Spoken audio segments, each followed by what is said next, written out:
Israel had turned away from God. Under King Ahab and Queen Jezebel, the nation began worshiping Baal. Altars were built, prophets of God were hunted, and the truth was being replaced. But one man stood against it all, and he called for a confrontation on Mount Carmel in front of the entire nation. And 450 prophets of Baal. Elijah stepped forward and said, "How long will you go limping between two opinions? If the Lord is God, follow him.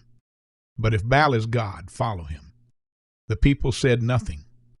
So Elijah proposed a test. 2 altars, 2 sacrifices, but no fire. The God who answers by fire is the true God. The prophets of Baal went first. They called out. They shouted. They danced around the altar from morning until noon. But nothing happened. No voice, no answer, no fire. Elijah began to mock them. "Shout louder, maybe your God is sleeping." So they cried out louder. They even cut themselves. Blood flowed. But still, nothing. Then Elijah stepped forward. He repaired the altar of the Lord. He placed the sacrifice on it. And then he did something shocking. He poured water over everything.